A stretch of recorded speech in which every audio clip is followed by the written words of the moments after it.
We're into politics, and joining me now for our first look at politics is Boris Epshteyn, Republican analyst and Daily Caller contributor. Boris, good morning. Thanks for being here. Good morning, absolutely. So let's start with this one-year delay for businesses for some of the Obamacare mandates. As a conservative, how do you think this looks to the nation? Well, it does not look good. It looks bad to the nation. It's actually a common sense move by the Obama team, but they're really conceding. They're conceding that Obamacare as a whole is way too complicated to be put into place as fast as they wanted it to be. And it's going to be a big problem for them in the midterm elections coming up and in 2016, because this is a one-year delay in one provision, but then the individual mandate and other provisions are also very complicated, and that's left to be seen whether those will have to be delayed as well. So it is definitely not a good day for the Obama administration. There's a reason they did this right before the 4th of July holiday, kind of trying to dump the news out there thinking nobody noticed, but we did. But they're saying that it's just to take some extra time to iron out the kinks and get it done right. Wouldn't it be much worse if they rolled it out before that work was done and it was a huge debacle?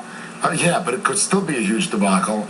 And the fact that there is a delay says to the whole nation is that we were not ready. We spent so many years on Obamacare. So much political capital was spent in President Obama's first term on Obamacare. And they're still not there ready to implement something they worked so hard for. So it is definitely a bad impression made upon the voters. And I want to turn quickly to these abortion fights taking place all over the country. Last night, state legislatures in North Carolina moved forward with some legislation on abortion restrictions. Of course, we know what's happening in Texas. We've seen it in Ohio. We've even seen it nationally in the House.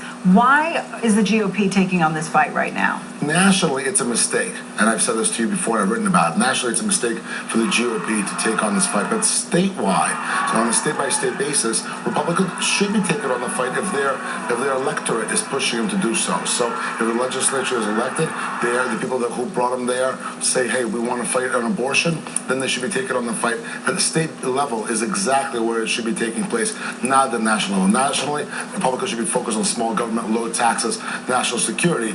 But on a state level, no problem whatsoever from my perspective. All right, we will be watching these state fights very, very closely. Boris Epshteyn, thanks so much for that. Thank you.